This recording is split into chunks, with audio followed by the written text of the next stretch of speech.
Shalom, selamat sore ya. Apakah suara saya cukup jelas, Bu? Jelas, Pak. Oke, baik. Ya, saudara, tentu kita bersukacita karena ada program Breakthrough ini lewat Alpha. Nah, saudara, hari ini saya juga bersyukur boleh bertemu dengan saudara-saudara, juga para hamba Tuhan, rekan-rekan yang saya kasihi. Nah, saya ingin coba sharing, saudara, apa yang kami dapatkan selama berpuluh-puluh tahun, dan kami belajar banyak tentang bertumbuh secara rohani melalui komunitas atau gereja komunitas.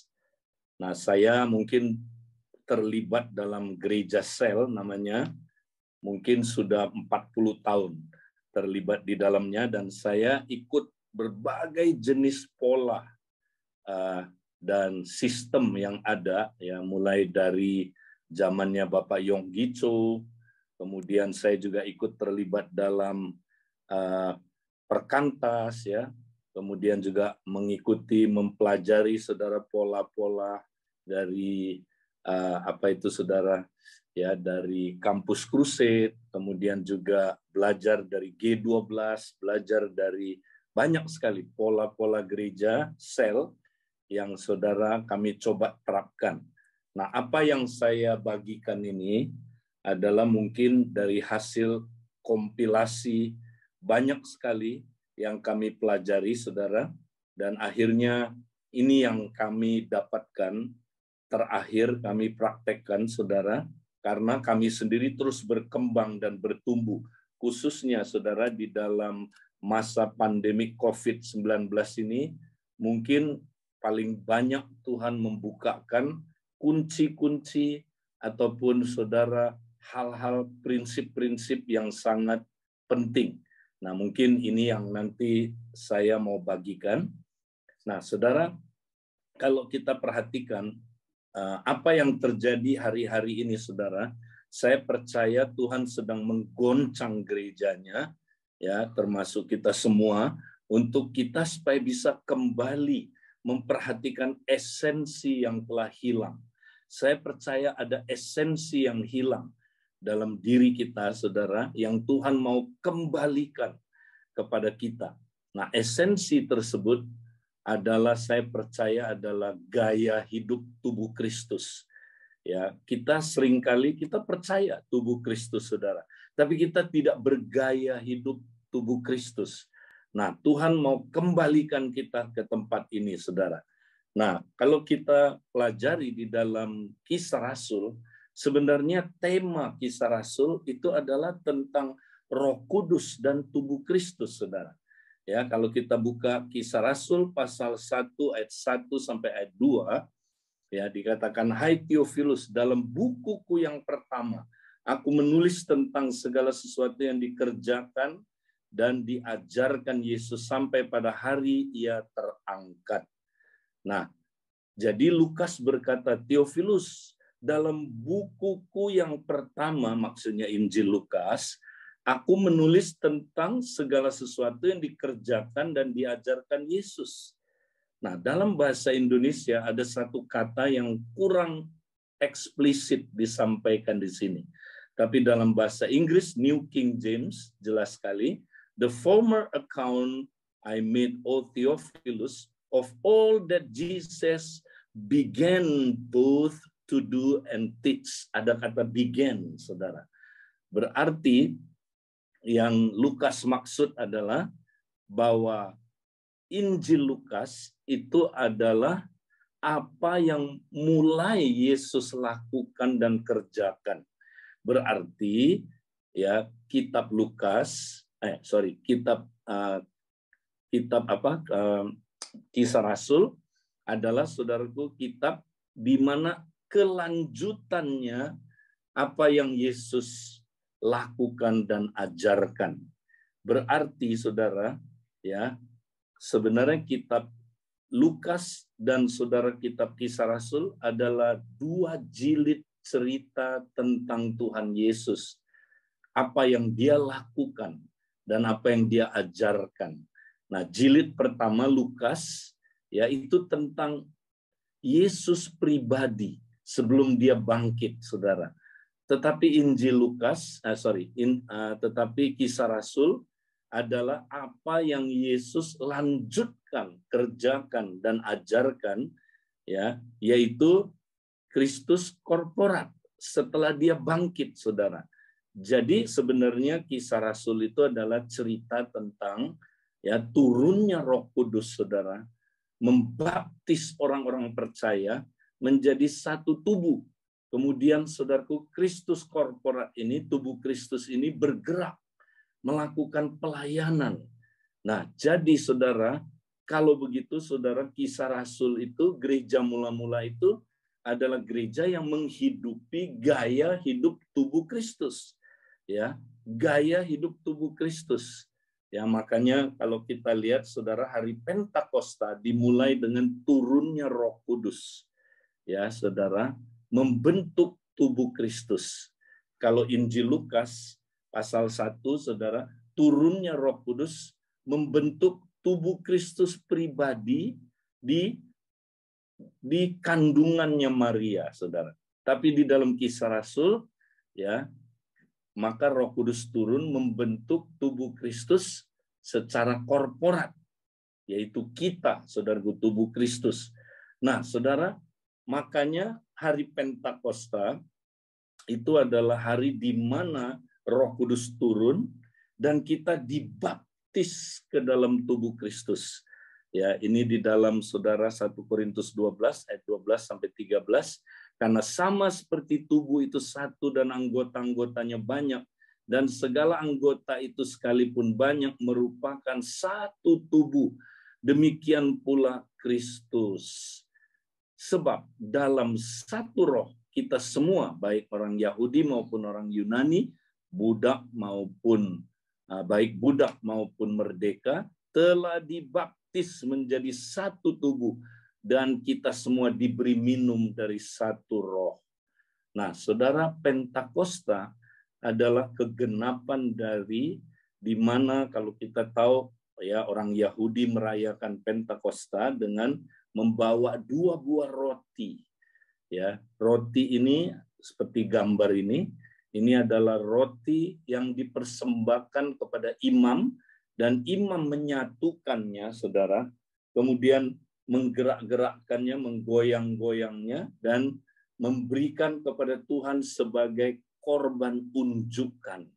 Nah, 2 roti ini, saudara, adalah gambaran 2 kelompok manusia yang sebelumnya tidak pernah bersatu, tapi di dalam saudaraku Kristus mereka bersatu menjadi satu tubuh. 2 pihak ini adalah apa, saudara? Orang Yahudi maupun Yunani, budak ataupun merdeka, bisa ditambahkan lagi barbar atau skit, pria atau wanita, bersunat atau tidak bersunat, bisa ditambahkan lagi, saudara, orang Jawa atau orang Batak, orang Chinese atau orang saudara Inggris, tapi mereka dipersatukan, dibaptis oleh Roh.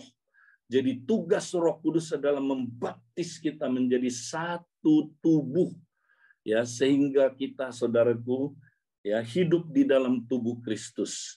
Nah, itulah Kisah Rasul, saudara. Kisah Rasul itu adalah cerita tentang bagaimana gereja mula-mula adalah tubuh Kristus. Mereka hidup sebagai tubuh Kristus, dan mereka, saudaraku, bergerak sebagai tubuh Kristus, diutus untuk saudara menyelesaikan amanat agung di dalam tubuh Kristus. Jadi itu adalah cerita tentang tubuh Kristus. Makanya saudara, gereja mula-mula begitu dahsyat, begitu luar biasa, saudara. Mereka itu semua takut akan Tuhan. Mereka banyak mujizat, saudara. Mereka tetap bersatu. Mereka itu, saudara, bagi hidup, di mana, saudaraku, mereka bagi harta mereka. Mereka itu, saudara, gereja yang kumpulnya tiap hari. Bayangkan, saudaraku, tiap hari. Mereka, saudaraku, disukai oleh banyak orang. Mereka itu, saudaraku, ya tetap bersatu, dan mereka itu saudara ya sangat-sangat luar biasa. Bahkan saudara, tiap hari Tuhan menambahkan jumlah dengan orang yang percaya. Nah, ini karena mereka menghidupi gaya hidup tubuh. Nah, waktu Tuhan ingatkan kami di masa pandemik ini, saudara, ini yang telah kehilangan. Ya, kami tidak lagi sungguh-sungguh menghidupi gaya hidup tubuh. Nah, apa itu gaya hidup tubuh, saudaraku? Yaitu ya kalau kita saudara connect sama kepala kita dan connect sama sesama, ya itu gaya hidup tubuh. Nah, kemudian saudara, ya inilah saudara yang kalau kita hidupi kita akan lihat sangat luar biasa, saudara. Nah, gereja sel tidak akan pernah ya berhasil, saudara, menghasilkan pertumbuhan dan multiplikasi kalau kita tidak menghidupi gaya hidup tubuh Kristus. Nah, saya baru pulang dari Brazil, saudara, dan saya kaget ya, baru aja kemarin kami kembali, kemarin dulu ya, dan kami saudara ketika tanya kunjungan dari gereja ke gereja, kaget saudara ya. Kalau gereja nggak ada sel grupnya, saudara, itu hampir 90% jemaatnya hilang semua. Dan nggak bisa lagi digembalakan. Bingung mereka, kemana jemaatnya? Ya. Nah, gereja sel pun, saudara, kalau dia hanya kelompok kecil yang tidak, saudaraku, menghidupi gaya hidup tubuh, gereja sel itu pun tinggal 50%, saudara. Tapi yang bertahan, yang hebat, saudaraku, ya bisa bahkan bertumbuh luar biasa adalah yang menghidupi gaya hidup tubuh Kristus. Satu gereja yang kami layani, dia menghidupi gaya hidup tubuh. Dia berlipat ganda dalam masa saudara pandemi COVID-19. Nah, termasuk gereja kami, ketika kami menemukan ini, saudara, bahwa yang kita mesti hidupi adalah gaya hidup tubuh, kami bermultiplikasi luar biasa, saudara.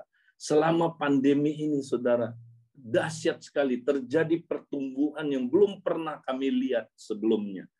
Nah, karena itu saya mau ya saudara membagikan prinsip ini. Penting sekali, saudara, kita menghidupi gaya hidup tubuh Kristus.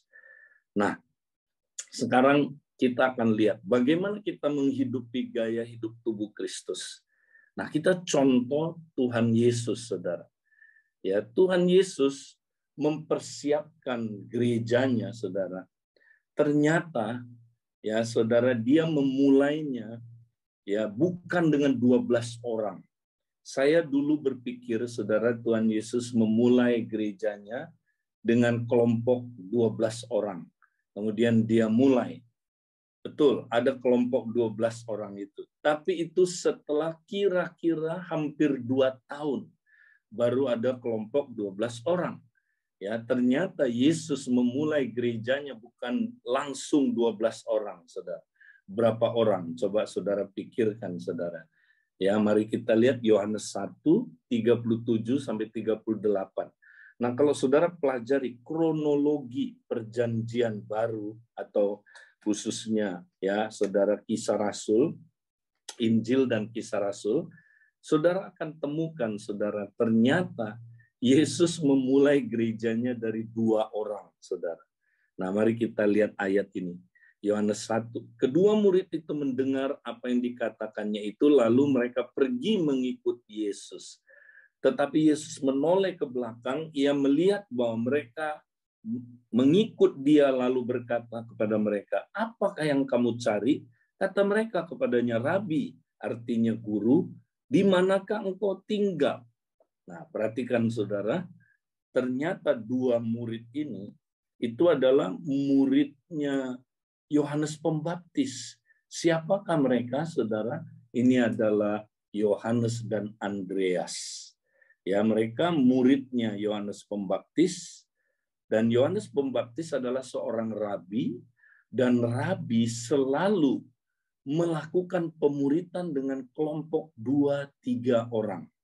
Kelompok 2-3 orang ini bernama Hafruta. Ya, nanti kita akan lihat apa itu hafruta. Hafruta adalah ya atau kami sebutnya kompak, komunitas sepakat, adalah komunitas pemuritannya Yesus dan para rabi Yahudi. Ya, ini saudaraku adalah pola pemuritannya Yesus.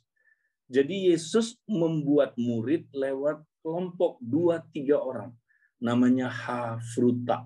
Ya, nah saudara, kemudian 2 orang ini waktu melihat Yesus lewat Yohanes Pembaptis, mereka mulai ikut Yesus dan mereka menyebut dia rabi, yang artinya guru. Berarti mereka mengikut Yesus sebagai muridnya. Nah, saudara, Yesus memulainya dengan apa, saudara? 2 orang. Nah, 2 orang ini, saudara, kemudian ya bertumbuh menjadi 12 orang. Nah, kita lihat dulu, saudaraku, sekarang. Jadi, hafruta itu, saudara, waktu zaman itu memang pola pemuritan ya kelompok kecil untuk yang dilakukan oleh para rabi. Tapi kemudian next, kalau saudara ya sampai di sini saudara ya enggak sebelumnya. Nah, saudara sebelumnya bisa kalau kita lihat saudara, jadi hafruta next berikutnya. Hafruta atau kelompok kompak ini saudara, next satu lagi, adalah unit terkecil dari tubuh Kristus, saudara.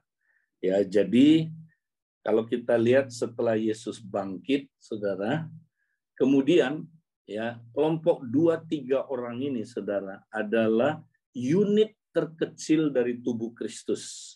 Paulus berkata tubuh Kristus itu tidak terdiri dari satu anggota. Berarti terdiri dari berapa? Mulai dari 2, 3, dan sebagainya, itu mulai bisa menghidupi gaya hidup tubuh. Jadi boleh dikatakan, saudara, hafruta adalah unit terkecil dari tubuh Kristus. Makanya Yesus banyak menggunakan ya pola 2-3. 2-3 orang berkumpul dalam namaku, aku hadir di situ. Ya, Alkitab banyak ya mempunyai pola 2-3 ini. Nah, saudara, apa yang membedakan ya kelompok pemuritan ini ya saudara adalah berkehidupan tubuh atau hanya sekedar small group, kelompok kecil. Nah, bedanya ini saudara. Kalau kita baca Kolose 2 ayat 19, sedang ia tidak berpegang teguh kepada kepala, dari mana seluruh tubuh yang ditunjang dan diikat menjadi satu oleh urat-urat dan sendi-sendi menerima pertumbuhan ilahinya. Nah, saudara, kalau kita mau bertumbuh, kata Paulus, ya kita harus hati-hati dengan ajaran sesat. Nah, ajaran sesat yang udah masuk ke Kolose, mereka itu akan merusak gaya hidup tubuh di dalam gereja Kolose, saudara.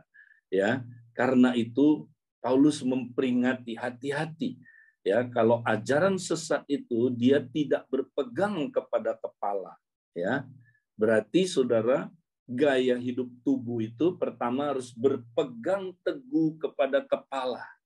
Ya, jadi kalau dia tubuh Kristus, kelompok itu saudara, mereka connect dengan kepalanya terus. Ya, 24 jam sehari. Mereka berhubungan dengan kepala. Ya.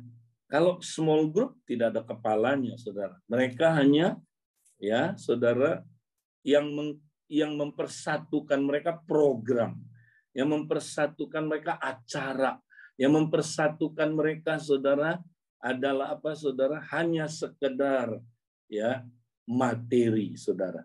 Tapi kalau dia adalah tubuh, dia connect terus dengan kepala. Kepalanya itu yang jadi pusat, Kristus yang jadi pusat, saudara. Nah, ini penting. Dari mana seluruh tubuh yang ditunjang dan diikat menjadi satu oleh urat-urat dan sendi-sendi.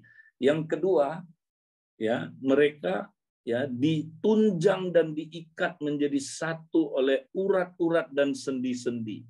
Nah, urat dan sendi ini apa? Sendi bicara tentang hubungan. urat-urat yang mempersatukan, yang mengikat. Kolose menyebutnya sebagai kasih. Kasihlah yang mengikat tubuh Kristus, saudara.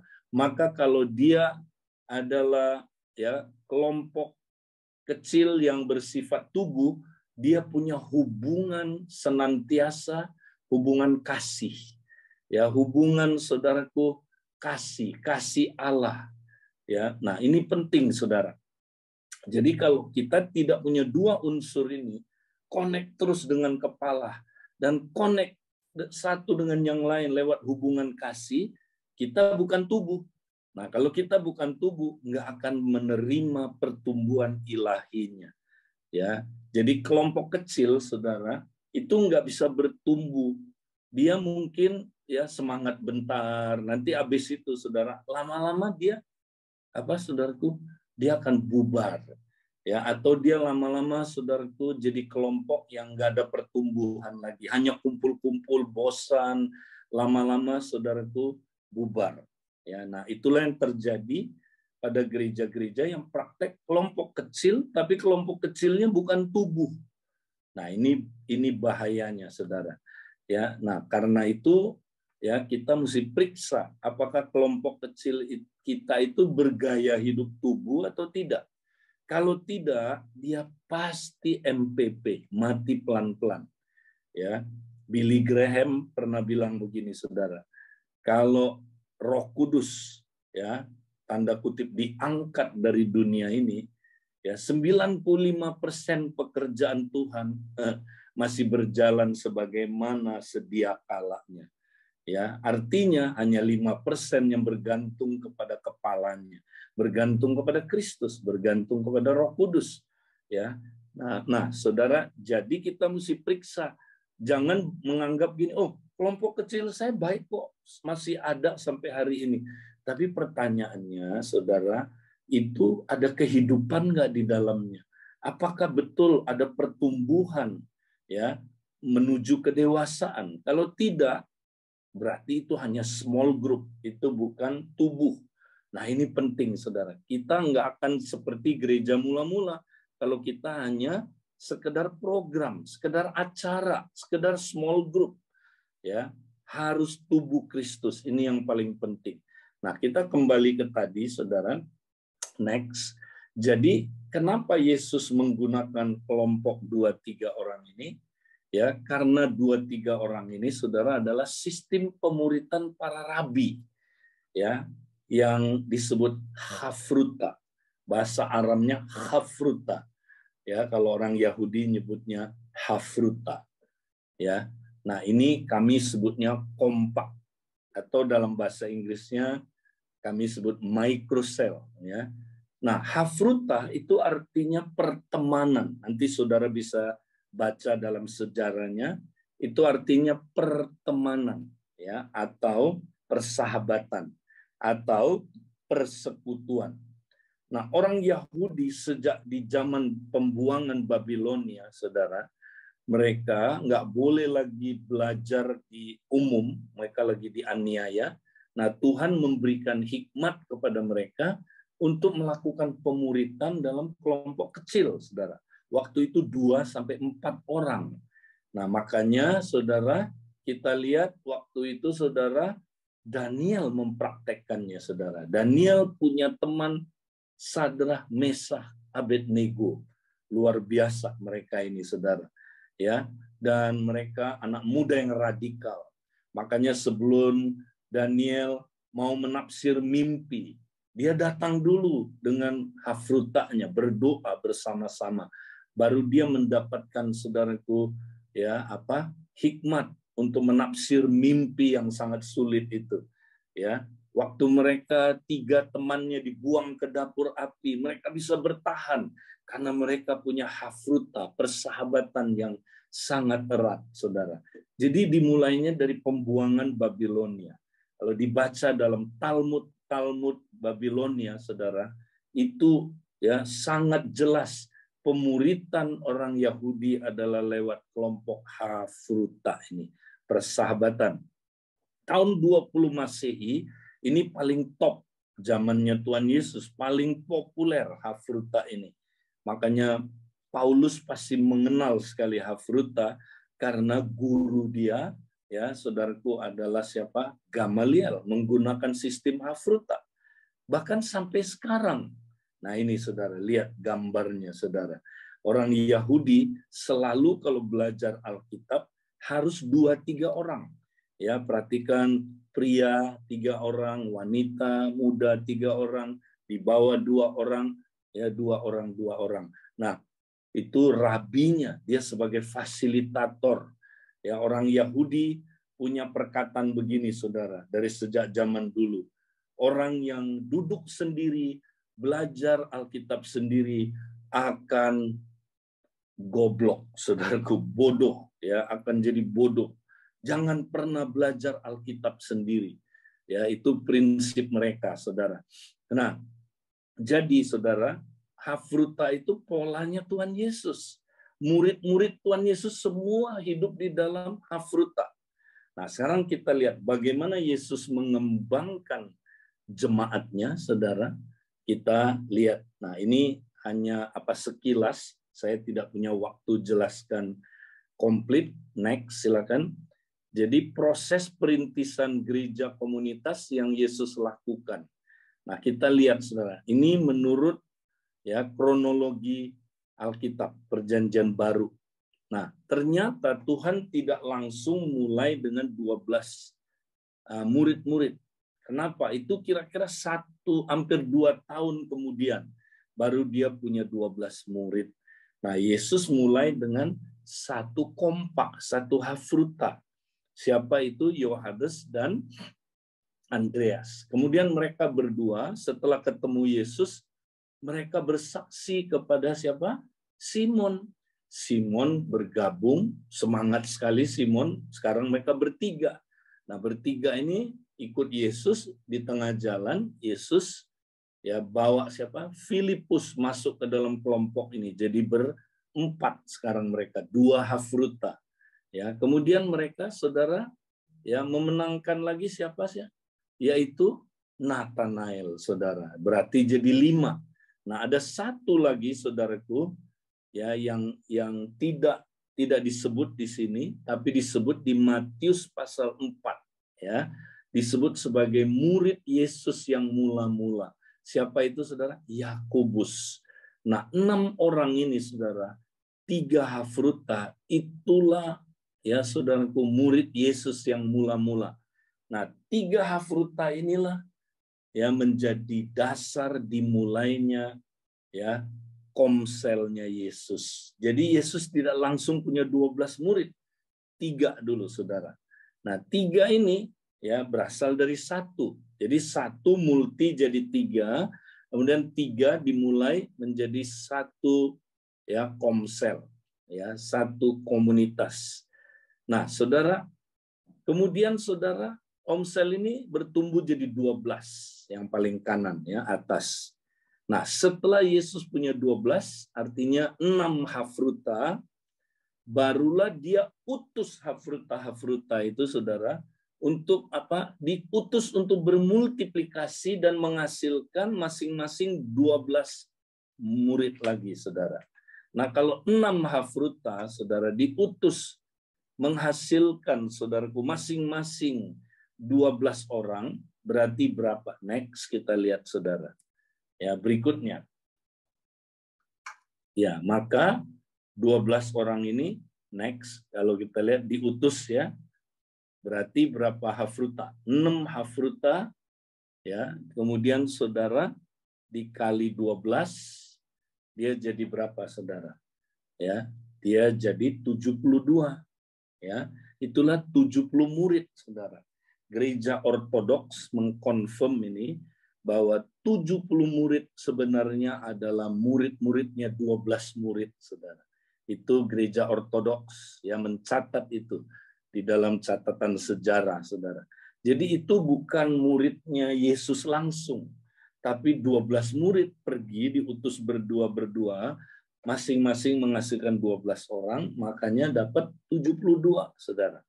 Nah, kemudian yang 12 dan 72 diutuskan, dua-duanya kan diutus terus. Kemana? Ke kota-kota Yesus mau pergi, mereka diutus.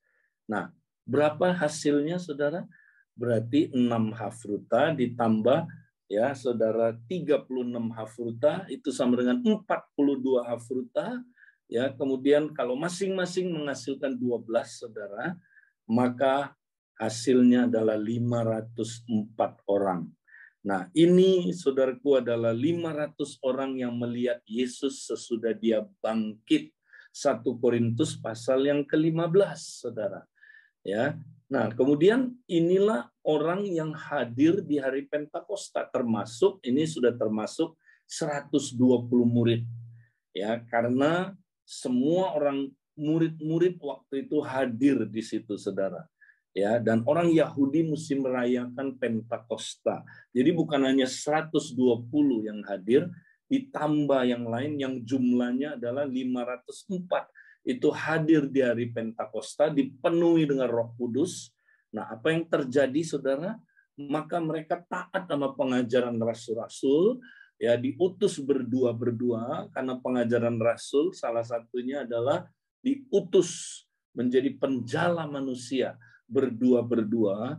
Maka kalau begitu, saudara, 504 ini kalau dibagi 2, 252 hafruta. Ketika mereka, saudaraku, diutus menghasilkan 12 orang, berapa, saudaraku, didapatnya? 3024. Inilah persis jumlah gereja mula-mula, saudara. Ya, jadi kita lihat di sini 4 generasi, saudara. Ya, generasi 1 yang 12 itu, generasi 2 72, generasi 3 504, dan generasi yang keempat 3000. Nah, Paulus mengikuti pola ini, saudara. 4 generasi. Ya, Paulus, Timotius, orang yang dapat dipercayai, ya, yang juga cakap mengajar orang lain. Jadi 4 generasi. Nah, Paulus praktekkan ini di Efesus, makanya dahsyat sekali, saudara. Efesus dalam waktu hanya kira-kira, saudaraku, 2 tahun, seluruh Asia kecil sudah mendengar Injil, saudara. Dahsyat sekali. Ya, pola inilah yang membuat gereja mula-mula, saudaraku, meledak. Ya, lihat, Yesus mulai dari berapa? 2, 1 hafruta. Ya, 3,5 tahun kemudian berapa hasilnya? 3024. Luar biasa sekali, saudara. Nah, saya mau ajak saudara sedikit bermimpi, saudara. Bermimpi. Ya, ini memang ideal. Ya, tapi ya kita bermimpi, coba, saudara. Benar-benar, saudara, kalau kita lihat pola ini, saudara, di gambar ini, itu kira-kira kan 1 hafruta yang menghasilkan 1 komsel, ya, dalam 1 tahun kira-kira, saudara. Ya, nah kalau kita pakai pola ini, saudara, coba kita hitung next berikutnya. Nah, kalau kita kira-kira, ya, kita bermimpi ini, saudara, ini ideal, ya, tapi coba kita lihat dahsyat enggak kalau pola 2-3 ini, model Yesus ini, saudara, dikembangkan. Lihat, 3,5 tahun Yesus, ya, sudah punya berapa murid, saudara? 3.000 lebih, kan? 3,5 tahun. Nah, kalau kita terus kembangin pola ini, saudara, ya, diutus 3.000 ini diutus berdua-berdua, ya, kemudian menghasilkan 1 sel grup 12 orang. Tahun ke-4,5 udah 18.000 lebih. Tahun 5,5 sudah 100.000 lebih. Tahun 6,5 sudah 650.000 lebih. Tahun 7,5 sudah 3,9 juta, saudaraku. Ya, tahun 8,5, saudaraku, 23 ya juta lebih. Jakarta dan Jabodetabek selesai, saudaraku. Ya, selesai hanya dalam waktu 8,5 tahun, saudara. 9,5 tahun kemudian 104 juta, saudaraku. 10 tahun kemudian Indonesia selesai dimenangkan, saudaraku. Ya, Indonesia dimenangkan. Ya, 10,5 tahun kemudian, saudara, ini 846 juta. 11,5 tahun kemudian, saudara, ya, maka 5 miliar orang.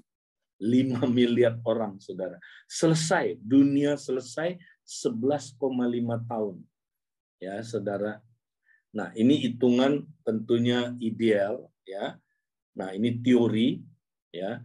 Tapi saudara, kita lihat, saudara, coba kita bandingkan ya dengan pola lain. Kalau one on one, saudara menangin satu orang dalam setahun, suruh orang itu menangkan lagi, bina orang itu, ya, kemudian menangkan orang lain lagi. Nah, ini namanya one on one.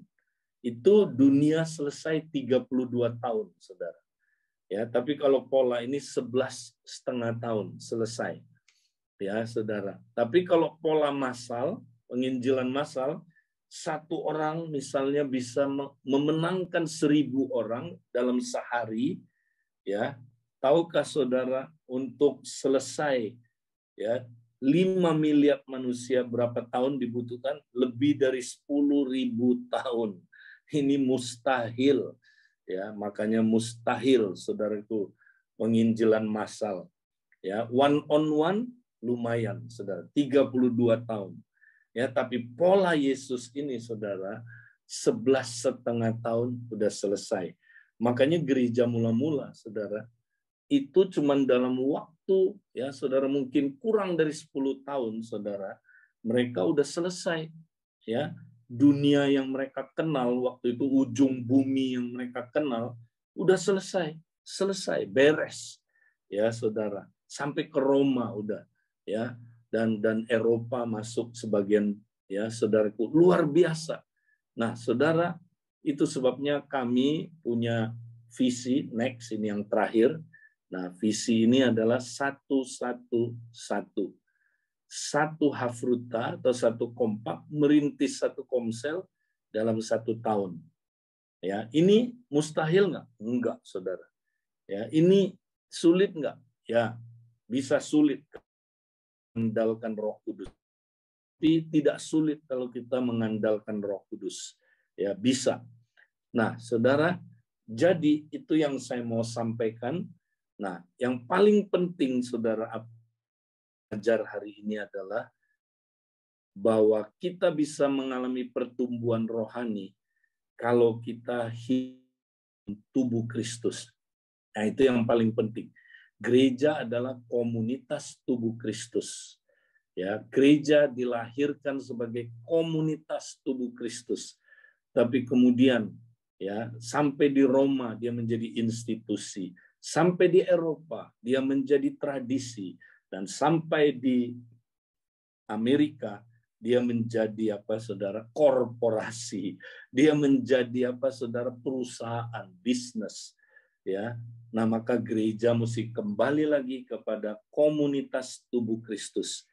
Itu yang saya mau sampaikan, saudaraku, dan saya percaya, ya, semoga apa yang kita dapat hari ini memberi masukan buat kita, dan ya kita boleh belajar sama-sama bertumbuh di dalam tubuh Kristus. Itu aja yang saya mau sampaikan. Tuhan memberkati.